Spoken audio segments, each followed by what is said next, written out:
인사드리겠습니다. 예, 안녕하십니까. 예.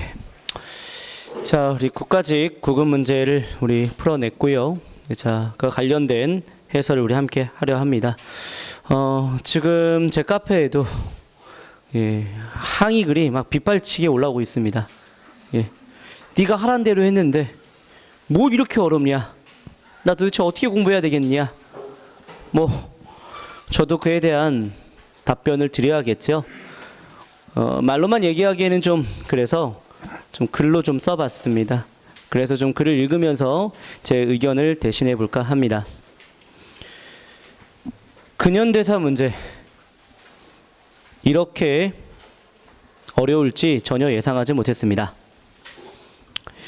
지금까지의 국가직, 지방직, 구급 근현대사 문제는 제한된 범위 7차 교육과정 내에서 크게 벗어나지 않았기 때문입니다.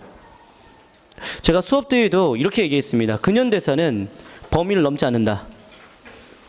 근현대사는 제한된 범위 내에서만 지금까지 출제되었고 앞으로도 그러할 것이다. 범위를 초과하는 것은 근현대사는 그 확장성이 크지 않기 때문에 제한된 범위 내에서만 정확하게 이해한다면 그렇게 문제 푸는 데는 큰 어려움이 없을 거다. 제 말이 완전히 빗나갔습니다. 예. 2014년 국가직 문제에서 해방 직후에 정당을 묻는 문제 정도나 어려운 문제라 볼 수 있었는데요. 그런데 2016년 이번 국가직 구급 문제는 정말 어려운 근현대사 문제가 많이 출제되었습니다. 특히 의열당과 관련된 경성 부민관 문제, 토지조사 사업이 그렇습니다. 특히 경성 부민관 문제는 지금까지 전혀 출제되지 않았던 그러한 문제였습니다. 이게 어디서 나왔는지를 확인해 보니까요. 야인시대라는 드라마에 나왔더라고요. 그러면 이거 한 문제 맞추기 위해서 야인시대를 다 봐야 된다. 뭐 예전에 봤다. 그래서 예전에 봤다 하더라도 이게 의열단이 했는지 안 했는지 그런 거 몰라요. 이건 직접 찾아보지 않는 한 맞춰낼 수 없고요. 또 하나, 이건 전국의 어떠한 교수, 강사의 교재에도 나와 있지 않는 내용입니다.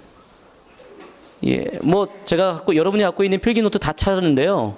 예, 저도 다 있기 때문에 전혀 없습니다. 예, 그러니까 100% 적중은 사실 정말 학생을 기만하는 겁니다.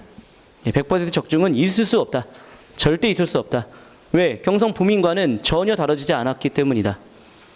자, 그렇다면 이러한 문제 어떻게 풀어내야 될까? 경성 부민관을 비롯해서 일제시대 때 각종 의거활동을 한 명도 빠짐없이 모두 학습해야 하는가? 한국사 전공자 수준을 넘어서 각종 다양하고 단편적이고 지엽적인 지식을 모두 섭렵해야 하는 백과사전식 학습을 해야 할까요? 공무원 한국사를 가르치는 한 사람으로서 정말 쉽지 않은 질문을 해보았습니다. 왜냐하면 공무원을 준비하는 학생들에게 한 문제란 단순히 한 문제가 아니기 때문입니다. 합격이 좌우되는, 다시 말해 인생이 결정되는 그런 문제가 될 수 있기 때문입니다.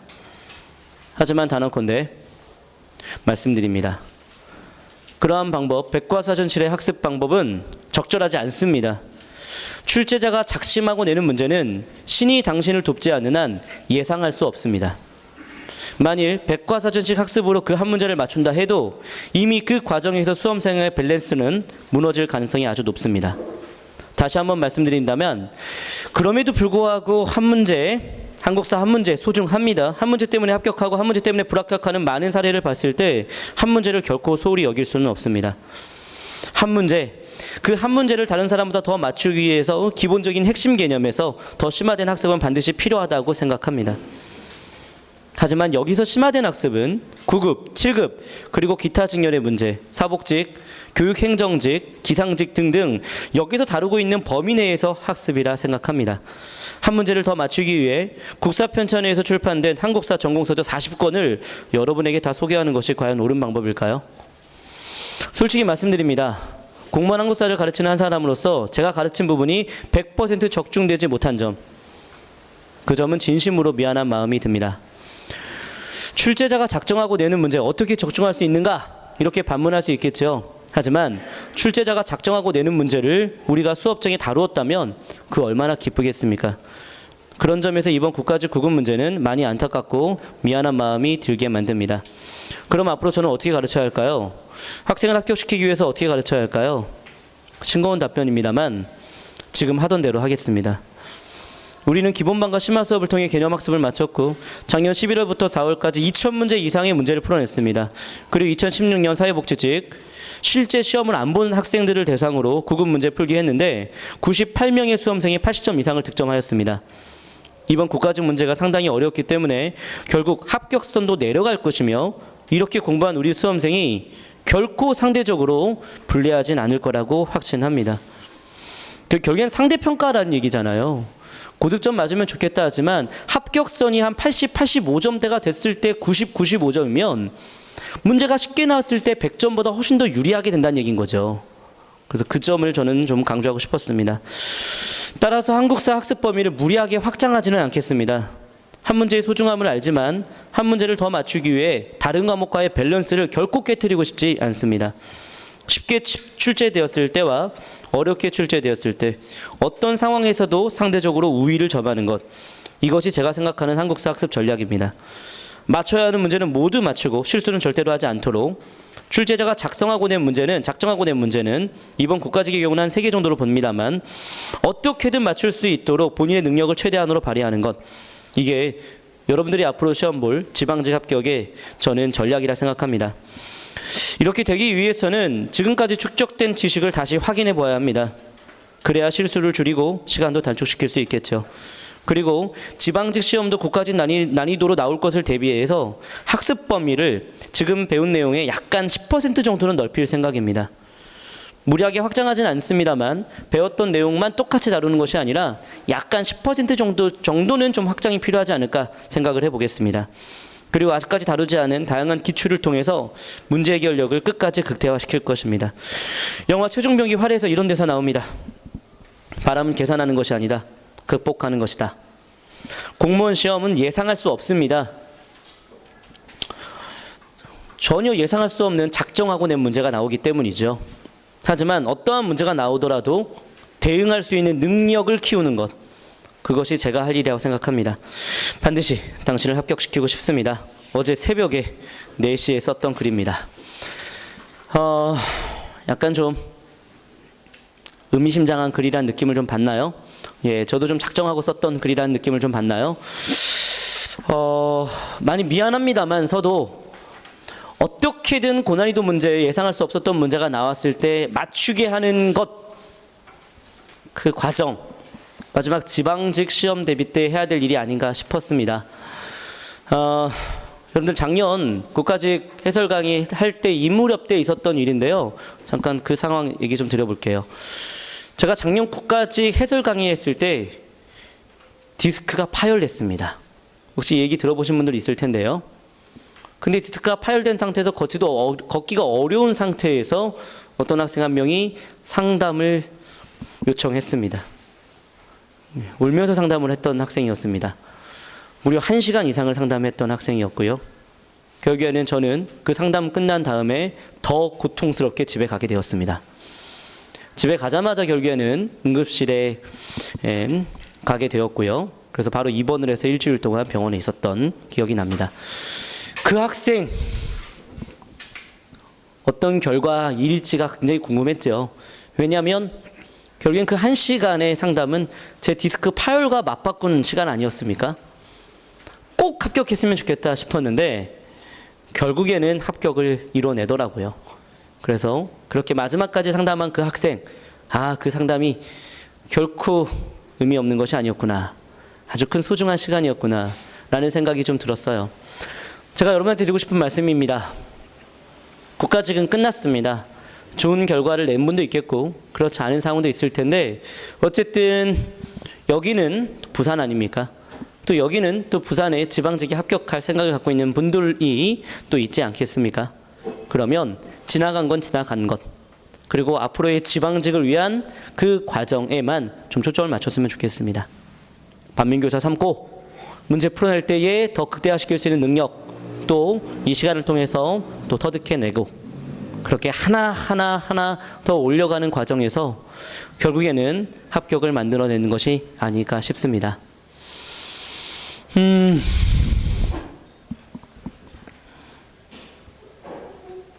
어떻게 시험 보시냐 고생 많았죠? 예, 우리 해설 강의 시작해도 될까요? 예. 너무 저부터 시작해서 좀 경직된 분위기인데요. 예.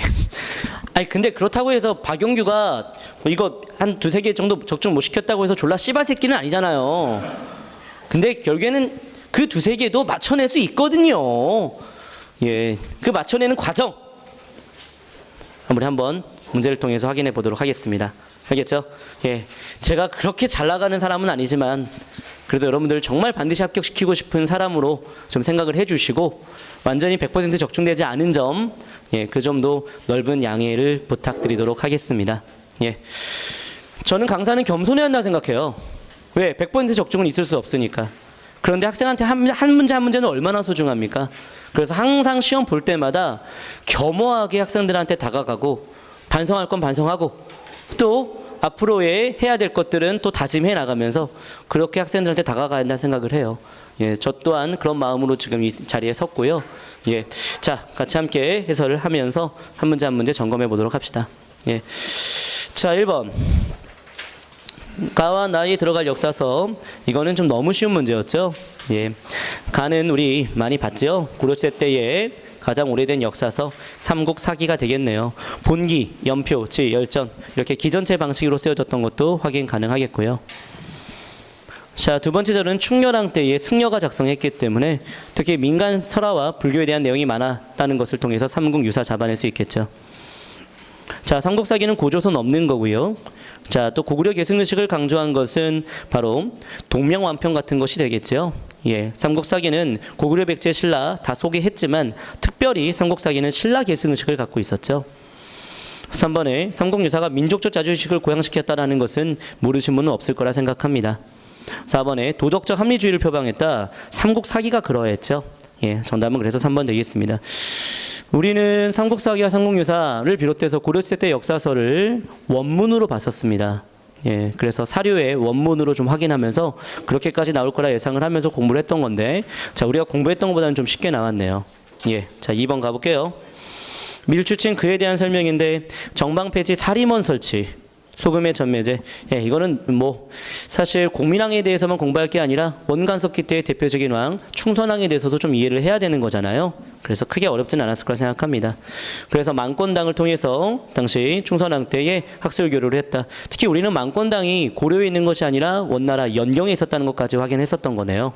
정답은 1번. 도병마사가 도평이 사서로 개편됐던 것, 이거는 이제 충렬왕 때였죠. 예.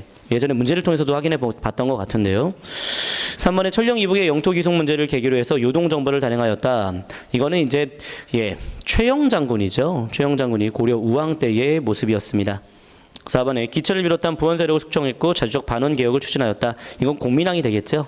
예, 정답은 그래서 1번 되겠습니다. 원간섭기 때의 왕 렬선 순목, 충렬왕, 충선왕, 충수광, 충모광은 우리가 수업 때 좀 많이 언급했던 건데요. 그 중에 하나가 나왔기 때문에 크게 어려운 문제는 아니었을 거라 생각합니다. 자, 문제 3번입니다. 사실로서의 역사와 기록으로의 역사의 문제가 지금까지 많이 안 나왔지만 그래도 이것은 기본반 때 항상 첫 수업 때 다뤄지는 내용인데요. 사실과 기록을 나눌 때, 자, 예, 먼저 지금 자료는 마지막에 이 역사가들이 선정한 것을 기록으로의 역사로 보기 때문에 기록을 강조하는 측면이잖아요. 자, 그래서 1번에 사료는 과거에 있었던 사실이므로 그대로의 사실로서의 역사라고 판단한다라고 했는데요. 잠깐 놔두시고요. 이번에 사료를 이해하는 데 있어서는 그 사료가 기록된 당시의 상황도 파악하는 게 필요하겠지요. 맞습니다. 사료 또한 사람에 의해서 기록된 과거이기 때문에 역사가의 가치관도 판단할 필요가 있죠. 뭐 예를 들어 삼국사기를 읽을 때에는 김부식에 대한 이해를 하면서 읽어야 된다는 얘기잖아요. 4번에 동일한 사건 또한 같은 시대를 다루고 있는 여러 다른 사료와 비교 검토해야 된다. 자, 이 얘기는요. 동일한 사건을 다른 사료 어떻게 설명하고 있는지, 예, 그거 확인해 봐야죠. 그렇죠? 특히 이거는 뭐 부여하고 고구려에 대한 얘기가 많지 않았습니까? 부여를 바라보는 시각이 중국의 한의 시각이 다르고 고구려를 바라보는 시각이 또 중국의 한의 시각이 또 다르잖아요. 그렇죠? 예, 그러니까 부여 고구려를 한의 시각에 따라서 좀 차이 있게 설명하는 것들. 자, 이런 것들은 예, 결국에는 이제 그 사람에게 역사에게 있어서도 예, 기록이라는 것 자체가 결국에는 가치관이 반영될 수밖에 없다는 것, 사관이 반영될 수밖에 없다는 걸 반영하고 있는 거죠. 자, 대표적인 이런 것이 또 묘청에 대한 대표적인 예가 되지 않겠습니까? 김부식은 또 묘청을 아주 높게 평가를 했는데 또 현재의 학계에서는 그 묘청에 대해서 그렇게 높이 평가하지 않는 글도 많이 있어요. 예, 근데 그런 것도 좀 확인할 수 있겠고. 자, 그런데 1번에 사료가 있는 그대로의 당시 상황을 그대로 반영하고 있느냐? 뭐 그렇지 않은 거 아시죠? 사료 자체 또한 사료를 작성하는 사람의 가치관이 반영되는 거잖아요. 그렇죠? 뭐 사료가 뭐 예를 들어서 문헌도 될 수 있지만 뭐 비석도 될 수 있는데 비석 쓰는 것도 결국에는 그 시대와 그 나라와 그 비석을 쓰는 자의 가치관이 반영되는 거 아니겠습니까? 그래서 있는 그대로의 사실을 그대로 반영했다라고 볼 수는 없죠. 그렇죠? 예, 그래서 정답은 1번 되겠습니다. 자, 근데 하나만 덧붙인다면 이 사료 자체도 결국에는 역사가에 의해서 기록된 것이다 라고 보는 시각도 있지만 이게 상대적인 관점에서 본다면 여러분들 혹시 들어보셨죠? 사관이라는 말 그리고 사료라는 말, 그렇죠? 이거 두 개를 비교할 때는 사료와 사실 쪽이 더 가깝죠. 왜? 사관 자체는 역사가의 시각이 그대로 반영된 거니까. 만약에 사료와 사관을 비교한다면 사료를 이해하는 것은 사실로서의 역사로 이해할 수도 있다라는 건데, 근데 어쨌든 뭐 그런 식으로 비교한 건 아니니까 사료 자체가 결국에는 기록된 사실이다 이렇게 볼 수 있겠습니다. 예, 그 정도 보고요. 아, 그리고 또 하나 우리 그 기본반에서 이런 거 하잖아요. 사료 비판이라는 거. 예, 결국에는 사료가 기록된 건데 이것이 검증이 되는 과정이 필요한 거 아닙니까? 그래서 비판하는 절차가 있어야 되는 거 아닙니까? 뭐 내적 비판, 외적 비판 이런 거 나오는 거 아닙니까? 그렇죠? 예. 자, 그다음 문제 4번 가보도록 합시다. 예, 문제 4번은요. 자, 이거는 뭐 너무 쉬운 문제였다고 봐요. 예, 조선의 임시 민주주의 정부를 수립한다는 얘기 나오는데, 자, 이 내용은 모스크바 삼국 외상회의 사료에서 핵심적으로 나오는 거죠. 뭐 미소공의 개최라던가 신탁 통치에 대한 내용 다 반영되어 있는 건데, 그래서 모스크바 삼국 외상회의에 대한 내용이니까 이 모스크바 삼국 외상회의 결정에 따라서 미소공의가 개최된 건 맞죠. 근데 질문 대답, 신탁 통치는 진행됐습니까? 신탁은 아니죠. 그렇죠? 근데 이제 미소공의는 1차, 2차 두 차례 거쳐서 개최됐잖아요. 그래서 정답은 1번입니다. 2번은 이제 건국동맹이 이제 여운형과 안재홍 중심으로 건국준비위원회로 발전하게 되고요. 유엔 감시하에 남한의 총선거를 얘기했다. 자, 이거는 그 유엔 소총회의 결의안에 따라서 남한만 총선거가 결정된 거죠. 그래서 이제 실시가 되었다 이렇게 봐야겠고요. 한반도에서 미군과 소련의 군정이 시작되었다. 이건 우리 해방을 맞게 되면서 남한에는 미군정, 북한에는 소련군 사령부가 들어오게 되는 거잖아요. 그렇죠? 모스크바 삼국 예상회에는 관련이 없고요. 정답은 1번. 아, 근데 이거 어렵게 느낀 분도 있을 수 있겠다 싶은데요. 왜냐하면 이 사료를 정확하게 확인하지 못한 분들, 예. 그래서 저희가 국가직 파이널 때는 사료 많이 봤던 게 이런 문제는 쉽게 풀어낼 수 있는 힘을 키운 거라고 좀 생각이 드는데요. 이거는 모스크바 삼국 예상의 아주 대표적인 사료이기 때문에 이런 건 절대 놓치지 말아야 되는 문제였죠. 예, 그 다음에 문제 5번 갑니다. 자, 이 문제가 근현대사 파트에서 좀 고난이도로 낸 베스트 3 중에 하나가 되겠습니다. 갑신정변 문제인데요. 먼저 개화나은 액이 나왔고 이게 갑신정변인지 모르는 분은 없었을 거로 생각이 들어요. 그래서 정동구락부, 이거 뭐야? 정동구락부 이게 뭐야? 정동에 사람들이 모인 것 같은데 이게 뭐야? 잠깐 놔두시고요. 이런 거 놔둬야 됩니다. 잠깐만요. 우리 문제풀이 스킬이죠. 우리 제가 국가직 파이널 마지막 때 얘기했던 겁니다. 모르는 게 있으면 놔둬라. 모르는 게 있으면 그냥 놔둬라. 알겠죠? 이거 모르는 게 있다면 잠깐 놔두셔야 됩니다. 놔둬야 됩니다. 놔두시고 2번 갑니다. 일본군과 함께 경복궁을 침범하였다. 근데 이것도 좀 난이도가 있는 선지긴 했는데 이건 우리가 수업 때 좀 많이 강조했습니다. 우리 왕비 민씨가 집권함에 따라 왕비 민씨는 경복궁이 아닌 창덕궁으로 전궁을 옮기지 않습니까? 그래서 이모군란도 창덕궁에서 일어난 거고, 맞죠? 이모군란 때 90군대들이 창덕궁을 습격하잖아요. 그렇죠? 그리고 갑신정변 당시에도 왕과 왕비가 창덕궁에 있었기 때문에 창덕궁에 있는 왕과 왕비를 경우궁으로 피신시키지 않습니까? 그러니까 이건 경복궁하고는 아무 관련이 없는 거죠. 그래서 2번은 좀 지어내야 됩니다. 2번은 좀 지어내야 되는 거고. 3번 갑니다. 차관 도입을 위한 수신사 파견의 계기가 되었다. 갑신정변이 수신사 파견의 계기가 됩니까? 차관 도입을 하기 위해서 지금 현재 김옥균이 일본에 간 다음에 갑신정변이잖아요. 그러니까 이거는 말이 성립되지 않죠. 예, 인과관계가 성립되지 않죠. 틀린 설명이 되겠고, 그 다음에 4번입니다. 일본 공사관이 불타고 일본군이 청군에게 패퇴했다라는 표현이 나왔는데, 그러면 일본군과 청군이 싸웠다는 얘기잖아요. 예, 이거는 암기로 공부하면 틀리는 문제가 됩니다. 암기로 공부하면 틀리는 문제가 됩니다.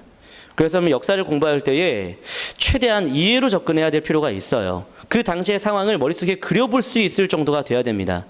자, 만일 이거를 암기로 공부한다면 이렇게 생각할 수도 있습니다. 일본군은 당시 파병을 해준다라고 했잖아요. 군사적 지원을 요청했고, 그래서 군사적 지원을 해준다 했는데 군사적 지원을 하지 않고 그냥 퇴각하지 않습니까? 그러면 싸운 게 아니네. 그냥 뭐 일본군이 그냥 바로 도망갔네. 이렇게 생각하면 틀리는 문제가 됩니다. 아마 혹시 그렇게 생각하시는 분들 있을 수 있을 것 같아요. 그래서 이런 것들은 스토리가 있어야 돼요. 스토리를 알아야 됩니다. 스토리. 자, 제가 뭐 뚜엔투 실마가정 근현대사에서 뿐만 아니라 항상 수업할 때 이런 언급을 했습니다. 갑신정변 때의 청과 일본은 전쟁은 아니다. 충돌이다. 기억날까요? 예, 충돌이다. 기억날까요? 맞습니까? 그렇게 얘기했습니까, 제가? 예, 그렇게 했네요. 그러니까 제가 잘났다는 얘기가 아니라 결국에는 충돌을 좀 약간 이해하시면 4번이 옳은 설명인지 알 수 있을 겁니다. 그렇죠? 일본 경비병도 있었고 청군이 들어오면서 일본 공사관도 불타면서 일본인들이 피해를 본 건 사실이거든요. 그러면서 패했고 퇴각하는 과정이 나오는 겁니다. 충돌이 됐기 때문에 일본인들이 피해를 입은 거 사실이에요. 그렇기 때문에 갑신정변 이후에 맺은 조약이 뭡니까? 조선과 일본 사이에 맺은 조약. 바로 한성조약이잖아요. 그 한성조약에서 일본 공사관이 불탔기 때문에 공사관 신축 비용을 요구하게 되는 거 아닙니까? 이해되셨죠? 그래서 이거는 상황을 이해해야 되는 거예요.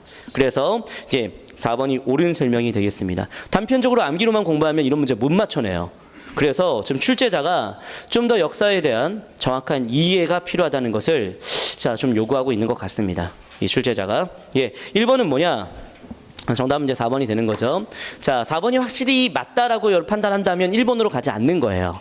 1번. 정동굴학부라는 것은요, 이거는 사실 제가 좀 많이 강조하는 부분은 아니에요. 근데 이제 제 이론서에도 다 있는 부분이긴 한데, 정동에 있는 칠러 친미 인사들이라 보시면 돼요. 그래서 뭐 춘생문 사건이라고는 들어보셨죠? 미국 공사관으로 이제 이동하려고 했던 적이 있잖아요. 뭐 또는 아관파천, 친미 칠러 인사이기 때문에 이런 춘생문 사건과 아관파천을 주도한 세력이 되고요. 이들이 초기에 독립협회를 주도하는 역할을 하기도 합니다. 하지만 독립협회가 점점 반러적인 입장을 취하게 되죠. 예, 어쨌든 정동굴학부는 초기 독립협회 인사들 이렇게 좀 정리하시면 되는데요.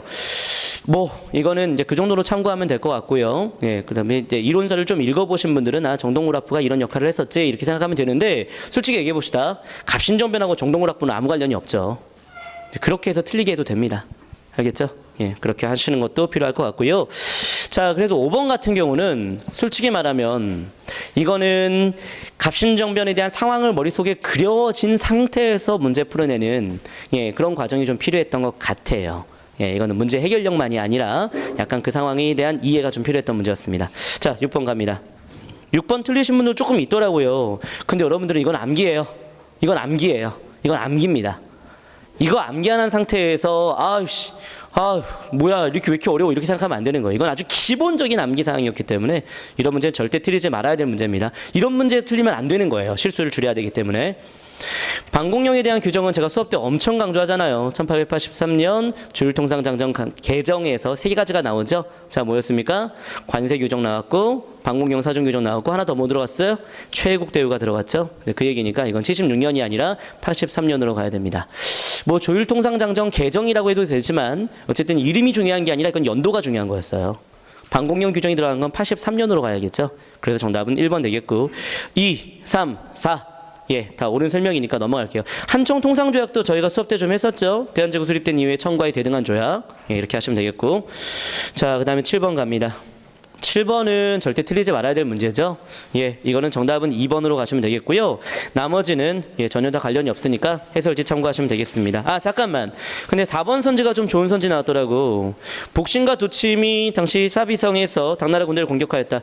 이거 백제의 운동이잖아요. 그럼 백제의 운동이면 백제가 멸망한 다음이 나가 되는 거 맞잖아요. 그런데 여기에 문무왕의 회맹이라고 하는 표현이 나오거든요. 이거는 제가 솔직히 예전에 2020는 안 했는데 요즘 20 때 많이 했던 겁니다. 취리산 회맹 사건이라고. 예.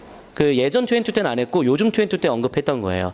취리산 회맹 사건이라고. 그래서 이거는 당나라가 당시 백제의 운동 세력과 신라의 문무왕을 이제 손잡게 만든 거예요. 예, 그래서 백제의 운동 일으키지 못하도록. 그래서 취리산 회맹 사건이라고 하는 게 있는데 조금 들어가는 내용입니다. 근데 문제 푸는데 큰 어려움은 없었던 거라고 보는데 어쨌든 그런 게 있었습니다. 자, 7번은 뭐 틀리신 분 없을 거라고 생각이 들고요. 8번 갑니다.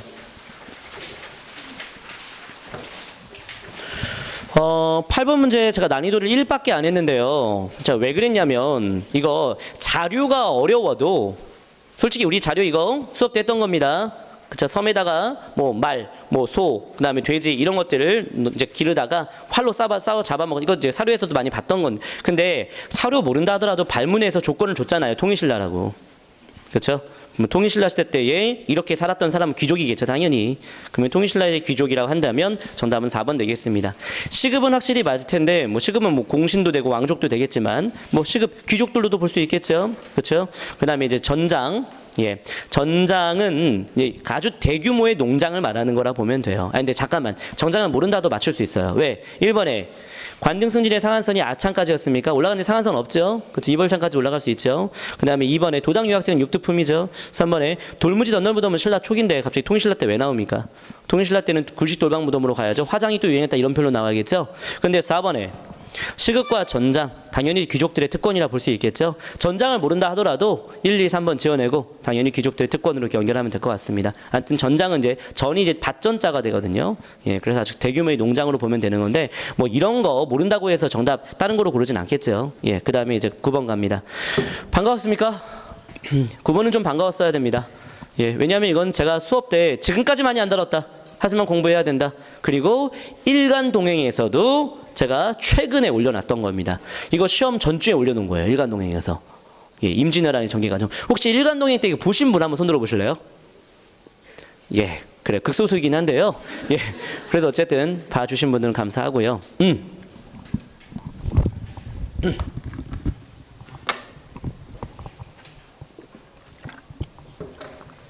살짝 임진왜란의 전개 과정을 좀 난이도 있게 냈어요.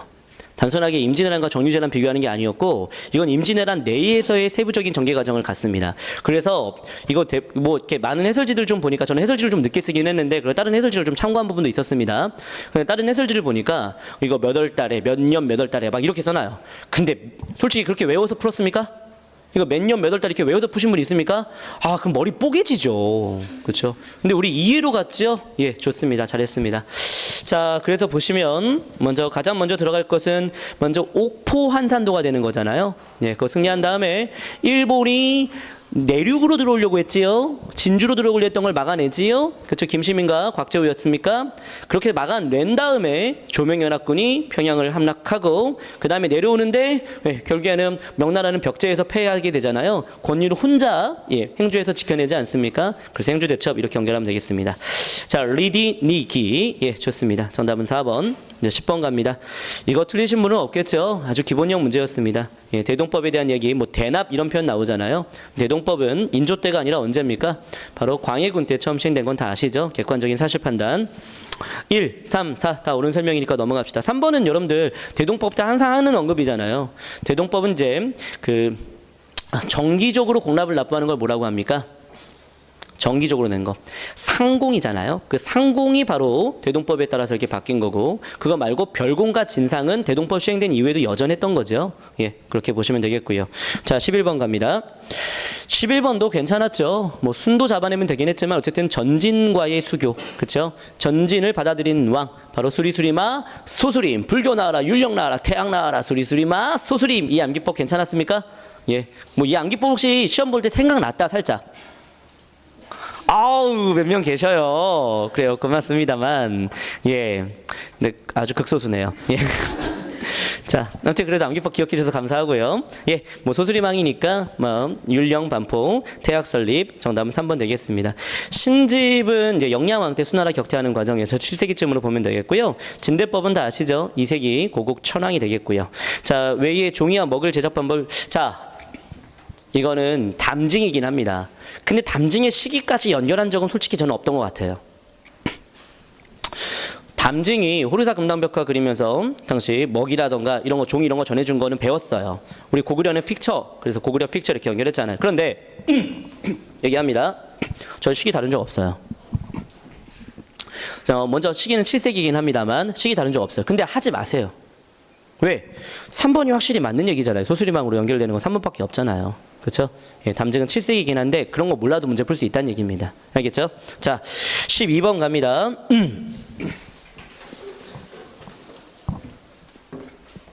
12번에는 살짝 어려울 수 있는데요. 근데 제가 수업 때 우리 문제 정말 많이 풀어냈잖아요. 그렇죠? 그 과정에서 혹시 이 얘기했던 거 기억나요?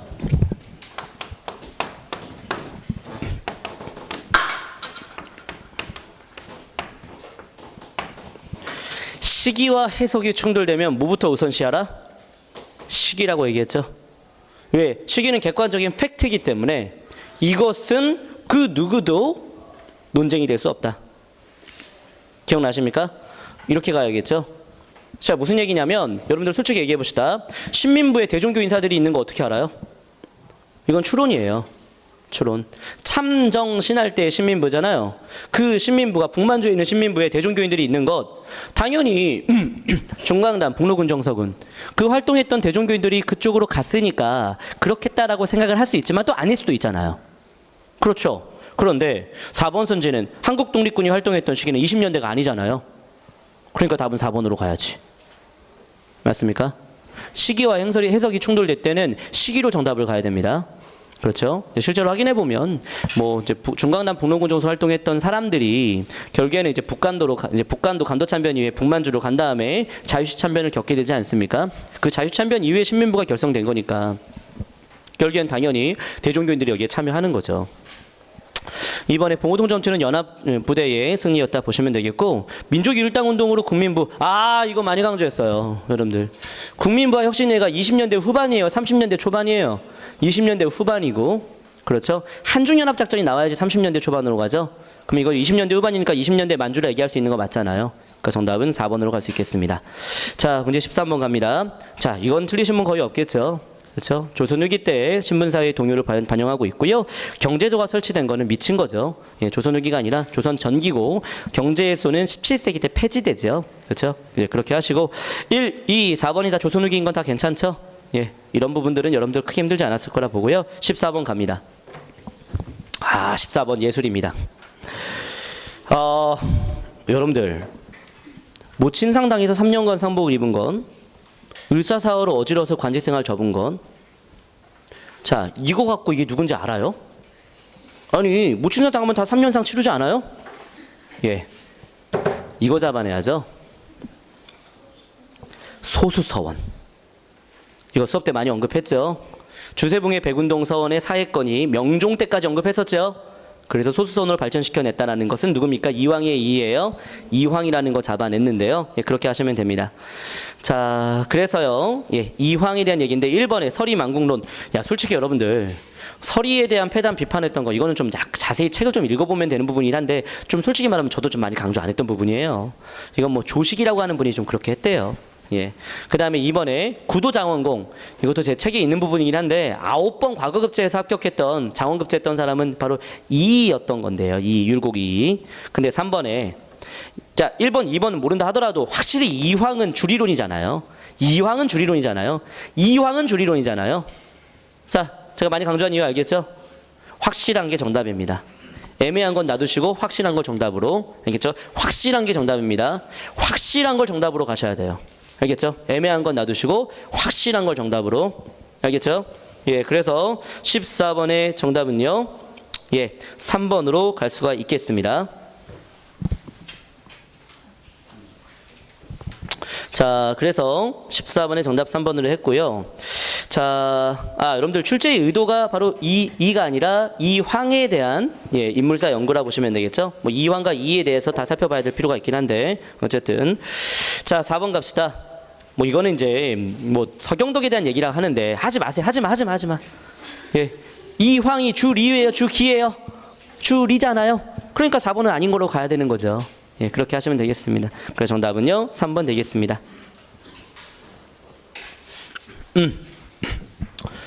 만약에 4번을 갖고 서경덕을 제시하면 답이 될 수도 있지만 2라고 제시한다고 해서 틀렸다고 얘기할 수 있을까요? 저는 그렇지 않다고 보거든요. 그래서 이게 서경덕이다 이렇게 공부하는 거 아니에요. 그냥 주리론과 주리론만 비교하면 되는 겁니다. 알겠죠? 근데 우리가 수업 때 주리론과 주리론에 대해서 정확하게 비교가 됐잖아요. 그것 갖고 가는 거예요. 알겠죠? 그러니까 이번에 전근대사는 내용을 그렇게 많이 확장하진 않았어요. 근데 뭐 구도장원공이라던가 서리만국론 뭐 이런 것들에 대해서는 조금 들어가는 거긴 하지만 이건 쉬운 문제예요. 왜? 이황에 대해서 정확한 핵심적인, 예, 설명이 들어가 있기 때문입니다. 그래서 이거는 저는 그렇게 어렵다 생각 안 했고요. 그 다음에 15번 가봅시다. 자, 이제 이게 난이도 제가 5개로, 사과 5개로 체려했죠. 최고 난이도 문제였습니다. 자, 먼저 지어봅시다. 자, 의열단의 당시 행동강령 신체의 조선혁명 선언이라는 사료는 모르신 분 없었을 거로 봅니다. 자, 그래서 1번하고 3번은 잡아낼 수 있을 거예요. 예, 의열단이 민족혁명단 만든 거 다 아실 테고요. 3번에 일본 제국이야 한국을 공격할 계획을 세웠고 실제로 김지섭이라고 하는 인물이 일본 당시 천황이 살고 있는 황궁에 결국에는 폭탄을 던졌는데 그곳이 바로 이중교 다리였었지요. 그렇죠? 예. 그래서 도쿄 궁성에 폭탄 던진 사람이 김지섭도 있고, 그 다음에 이제 한인애국단에 바로 이봉창도 있잖아요. 근데 이봉창은 우리가 어떻게 언급했어요? 일왕 행렬에다 폭탄 던졌다라고 얘기를 했고요. 그 다음에 이제 그 김지섭은 일왕이 살고 있는 곳 다리에다가 폭탄 던졌다, 이중교에다 폭탄 던졌다, 이렇게 좀 구별해놨습니까? 예, 그래서 지금 1번하고 3번은 의열단이 확실히 맞기 때문에 이거는 지원할 수 있을 것 같아요. 그러면 이제 2번하고 4번 둘 중에 하나 가야 되는데 둘 중에 하나 찍으시는 겁니다. 알겠죠? 예. 그 50%의 정답률에 결국에는 여러분들의 그 신의 도움을 받아야 되는 문제였던 겁니다. 예. 솔직히 얘기합니다. 저는요, 2번도 가르친 적 없고 4번도 가르친 적 없습니다. 가르친 적 없습니다. 이 문제는 신의 도움을 받아야 되는 문제예요. 예, 그래서요, 경성 부민관 문제와 임시정부 유인에 제휴한 투탁 계획을 추진했다. 이것 갖고서 헷갈려서 결국에 학생들이 틀렸다라고 하면요, 틀려야 되는 문제입니다. 그리고 나머지는 다 맞춰야 되는 문제라 보면 되겠죠. 자, 저한테 얘기합니다. 선생님, 왜 이런 거 안 다루고 왜 우리를 틀리게 만듭니까? 근데 저는요, 그것에 대해서 해명할 수가 없어요. 왜냐하면 제가 10년을 더 가르치고 정말 한국사에 정말 신이란 표현은 좀 적절하지 않고 정말 한국사에 대해서 모르는 게 없을 정도가 돼도 이거는 다루지 못했을 것 같아요. 예. 그래서 저는 이거는 경성 부민관 문제는 절대 저는 다룰 수 없었던 내용이었다고 생각을 합니다. 이건요. 내가 이걸 왜 안 했지라는 게 아니에요. 저는 이거는 전혀 다룰 수 없었던 거라고 저는 생각이 들어요. 찍으십시다. 이런 문제는요.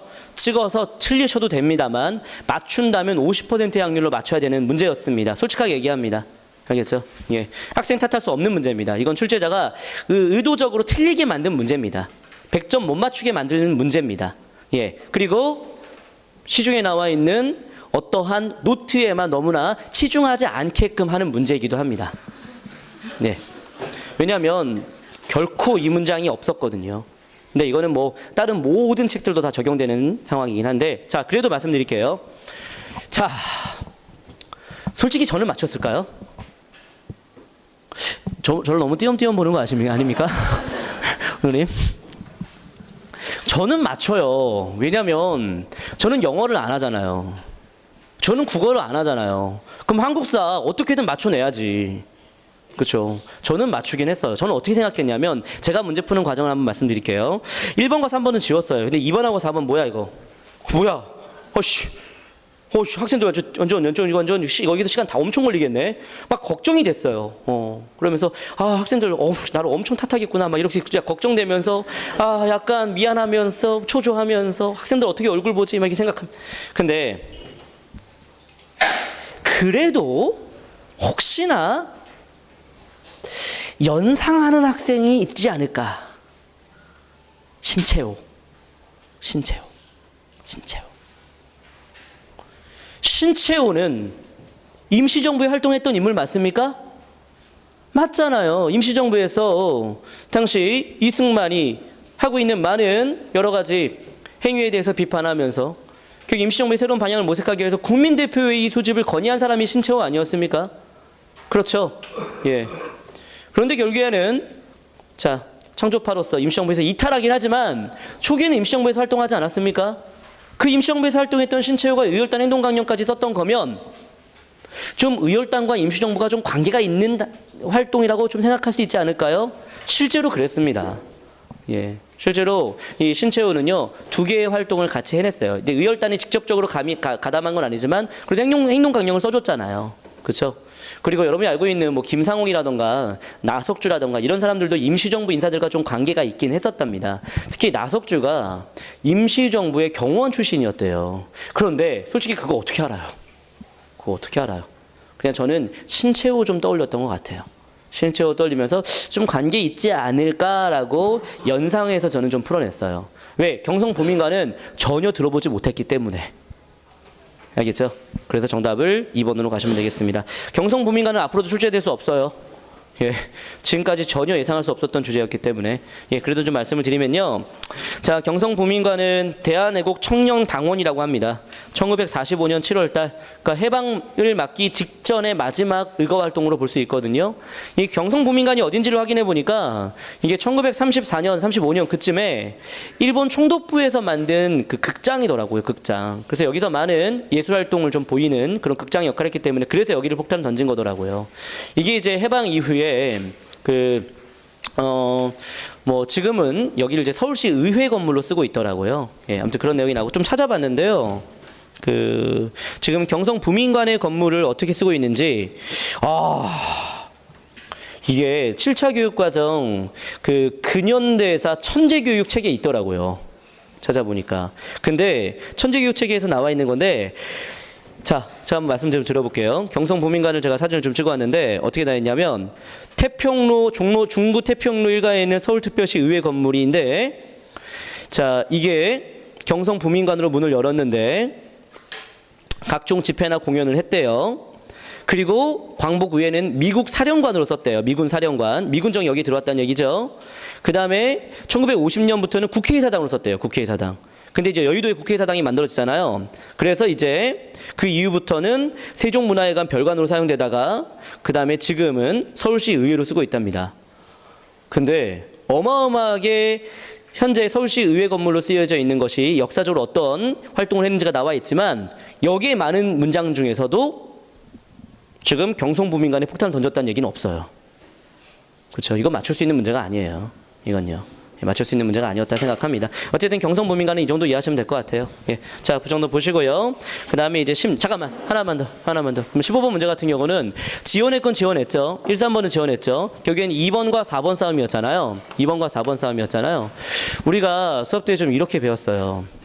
전혀 모르겠다 싶으면 놔두라고 얘기했고요. 그렇죠? 그 다음에 요것도 솔직히 안 배운 부분이긴 한데 그래도 정답에 가까운 게 뭘지에 대한 좀 연상이 좀 필요했던 것 같아요. 근데 연상을 함부로 확장해서도 안 되는 부분이긴 했는데 그래서 가장 난이도 있는 문제라고 생각을 합니다. 그래서 이거는 하나 틀려야 되는 문제였고요. 그래서 사실 이번에 국가직 9급 한국사의 만점은 저는 95점이라 생각이 들어요.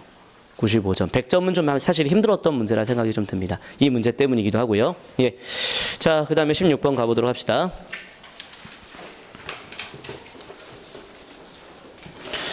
자, 16번 문제는요.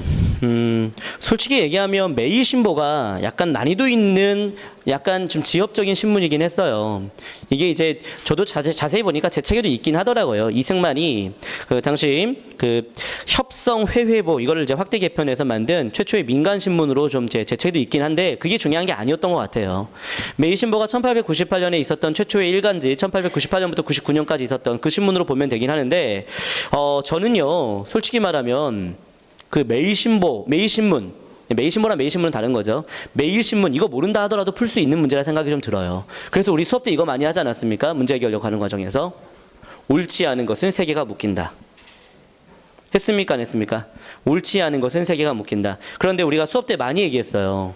경운궁은 지금의 덕수궁이죠. 그 다음에 2번에 대한제국이 이런 많은 민족은행들을 지원했던 건, 그 다음에 4번 이거 수업 때 무지 강조했죠.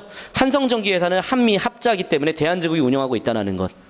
그렇죠? 그러니까 1, 2, 4번이 대한제국으로 묶이지 않습니까? 그래서 묶어서 풀어야 되는 문제였어요. 이거. 예, 그렇게 풀어야 되는 겁니다. 자료가 어렵다 하더라도 자료는 지금 보면 일본이 상권 침탈하고 일본이 토지를 확장하는 것을 좀 반대하는, 비판하는, 견제하는 그런 입장을 취하고 있는 내용인데요. 자, 어쨌든 근데 이 자료는요. 자료를 많이 본다고 해서 풀 수 있는 거 아니에요. 자료가 어렵게 나오면 우리 기억나시죠? 선지가 쉽다. 그 선지를 분석해서 묶어서 풀어낸다. 이렇게 하지 않았습니까? 예, 그래서 이거는 문제와 싸우는 과정인데 대한제국에 대한 정확한 이해가 되면 정답 3번 고를 수 있어요. 왜냐하면 대한제국 때의 중추원이 뭐 옛 법령과 풍속을 연구했다? 이런 건 전혀 관련이 없잖아요. 그렇죠? 예, 중추원 같은 경우는 우리 기억날 겁니다. 독립협회가 근대적 의회로 만들고자 시도했던 것이 중추원이기도 했고, 그 다음에 일제강점기 되면서 총독 자문기구 역할을 했죠. 그 다음에 총독 자문기구 역할 하다가 큰 역할 못 하다가 나중에는 이 중추원이 우리나라의 풍속을 연구하는 그런 역할을 좀 했었답니다. 알겠죠? 그래서 이건 일제강점기 때 중추원에 대한 얘기니까 정답은 3번이 되는 겁니다. 자, 자료는 어려웠습니다. 근데 이거 풀어낼 수 있어야 됩니다. 이런 문제. 우리 대한제국에 대한 내용을 1, 2, 4번으로 우리 많이 언급했잖아요. 그렇죠? 예, 그래서 이런 문제는 전 틀리지 않아야 된다 생각을 하고요. 좀 어려웠던 문제라고 좀 생각이 들긴 하지만 저희 학생은 좀 풀어낼 수 있는 문제가 아니었을까 이렇게 생각해 봅니다. 자, 17번 갑니다. 여러분들 지난주 1일 특강 때 저희가 정말 4시간가량 정말 힘들게 세계문화유산에 대해서 정리해봤고 각 지역의 지역사를 정말 힘들게 우리가 공부를 해냈는데요. 한 문제도 안 나왔습니다. 네.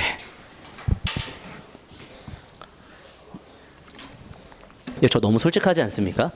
네. 그런데 제가 많이 강조하는 말입니다. 적중보다 실력이다. 예. 무엇이 적중되느냐가 중요한 게 아니라 언제 시험을 봐도 합격할 수 있을 만한 탄탄한 실력을 키우는 게 저는 필요하다고 본 겁니다. 예.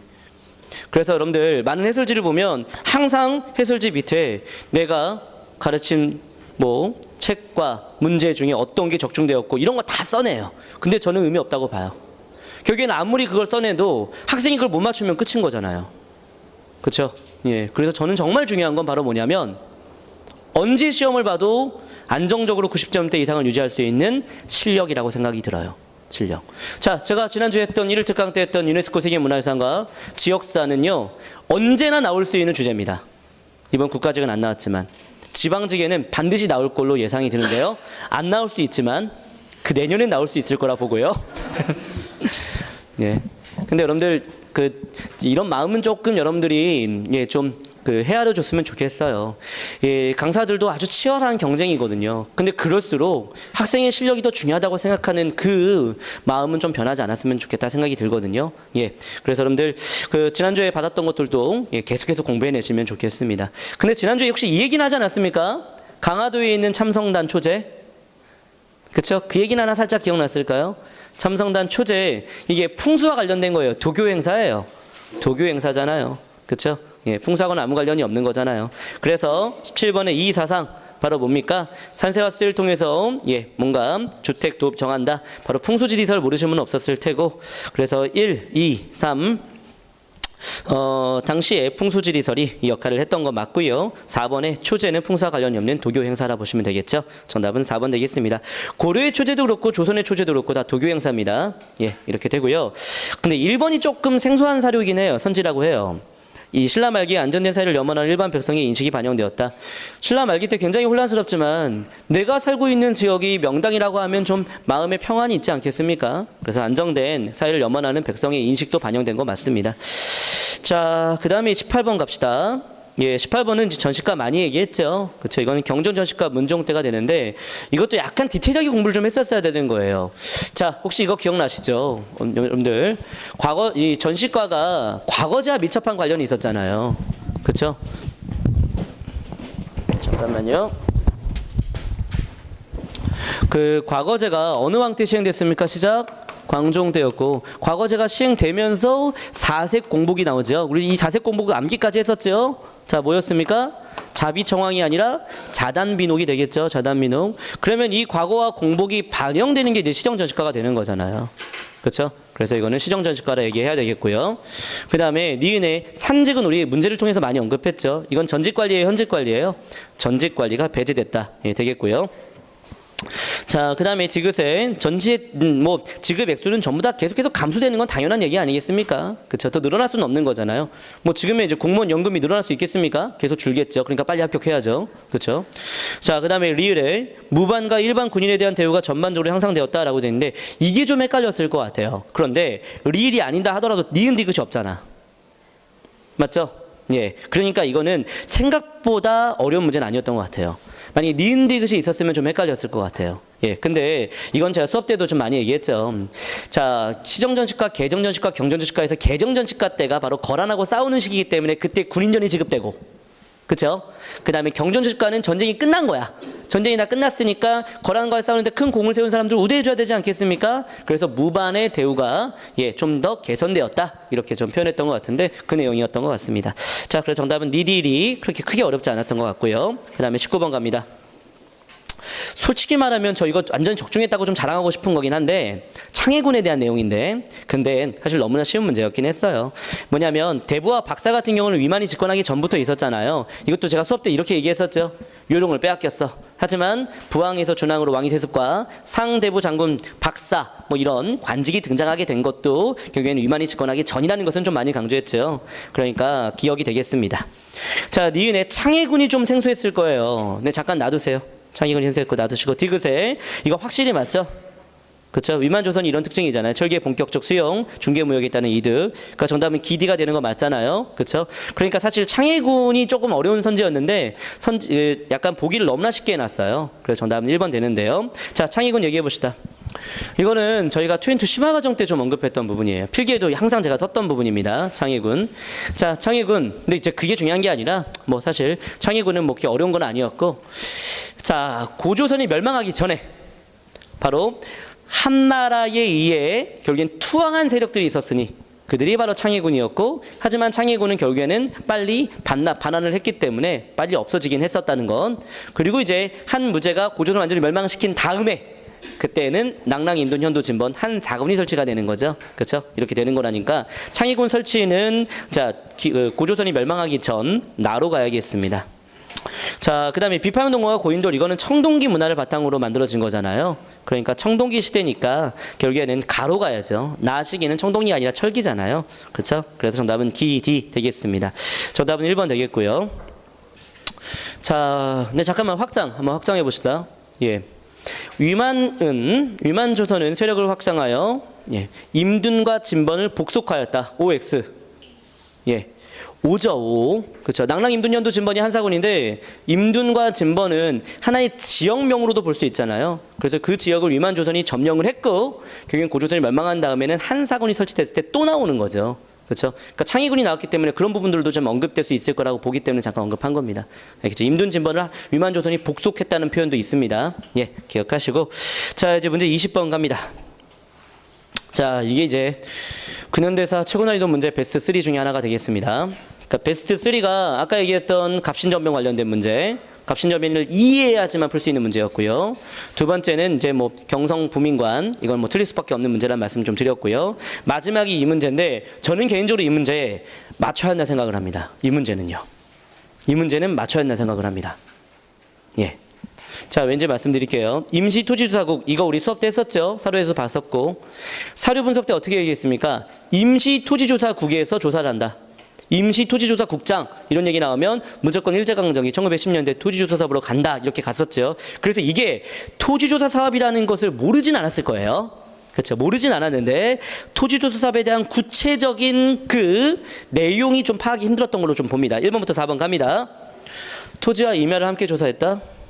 아, 모르겠어. 임야도 조사했을 거라 생각되는데 잘 모르겠네. 놔두세요. 자, 문제 20번 갑니다. 1, 2, 3, 4 나왔어요. 1번은 토지를 조사한 건 맞는데 임야를 조사했는지는 잘 모르겠어. 그러니까 세모로 표시해 놓는 거고. 2번 갑니다. 토지의 등급은 물론 지적, 결수, 지목 등을 신고해야 된다. 여러분들. 신고해야 되는 건 맞죠? 그렇죠? 근데 등급이라던가 지적은 이제 토지와 관련된 모든 기록물들을 말하는 거고 결수, 토지의 결수, 토지의 면적을 말하는 거죠. 그 다음에 지목, 이 토지가 어떻게 용도로 사용되느냐 뭐 이런 얘기입니다. 그런데 이 문장은 토지조사 사업을 실시했을 때 그 원문에 나와 있는 문장이에요. 신고해야 되는데 이러이러한 거를 신고해야 된다. 그러니까 사료를 정확하게 보신 분은 맞춰낼 수 있어요. 이건 사료 분석 문제였어요. 알겠죠? 그리고 2번은 발례를 찾아보세요. 우리가 그 문제풀이 할 때 좀 많이 했던 거잖아요. 발례, 반박할 수 있는 사례. 그렇죠? 반박할 수 있는 사례가 있는지 찾아보세요. 신고하는 거 아닙니까? 신고하는 겁니까? 당연히 신고하는 거잖아. 그러면 등급이나 지적이나 결수와 지목 이런 것 중에 하나 틀리게끔 만들어가지고 결국엔 선지를 낼까요? 그것도 그렇게 될 수는 없는 거 아닙니까? 그런데 1번은요. 토지를 조사한 걸 수 있고 임야를 조사할 수도 있지만 안 할 수도 있잖아. 그쵸? 경우의 수가 있잖아. 경우의 수가. 경우의 수가 있는 것과 확실하게 정답이 될 수밖에 없는 것 구별해야 되는 거죠. 우리 문제 푸는 과정에서 많이 했잖아요. 경우의 수가 있는 것과 없는 것. 그렇죠? 1번은 경우의 수가 있는 거예요. 자, 3번에 지역별 지가와 그것의 1.3%의 지세로 하는 과세 표준을 명시하였다. 여러분들 토지조사 사업으로 인해서 지세가 더 늘어난 거 맞아요. 근데 토지조사 사업 중에 이 법령, 토지조사 사업을 실시했을 때, 법령이 발표되었을 때 과세 표준을 당시 명시하였다. 그럴 수도 있고요. 아닐 수도 있고요. 4번에 본 법령에 따라 토지 소유를 증명하는 토지 가옥 증명 규칙을 또는 시행 세칙을 공포할 수도 있고요. 안 할 수도 있고요. 솔직히 얘기해 볼게요. 전 여기 나오는 지세를 넣었다. 토지 가옥 증명 규칙, 시행 세칙 이거 공포했다. 이거 가르친 적 없어요. 가르친 적 없고요. 앞으로도 안 가르칠 거예요. 안 가르칠 거예요. 안 가르칠 거예요. 이거 알고 푸는 사람 없어요. 알고 푸는 사람 없어요. 그리고 이거 가르쳤다고 해서 그 사람 정말 대단한 사람 아니에요. 여기서는 이 문제에서는 반박할 수 있는 사례가 없는 문장, 확실하게 정답이 될 수밖에 없는 문장, 그거를 골라가지고 정답으로 갈 수밖에 없어요. 이거는요. 좀 설명 좀 드릴게요. 1번은 임야가 나왔는데 임야는 임야조사령이라고 하는 게 있어요. 그걸 통해서 임야를 조사했다는 거고요. 그 다음에 3번은요. 이게 지세령이라는 게 토지조사 발표된 이후에 나와요. 그래서 지세를 어떻게 할 것인가에 대한 규정을 언급합니다.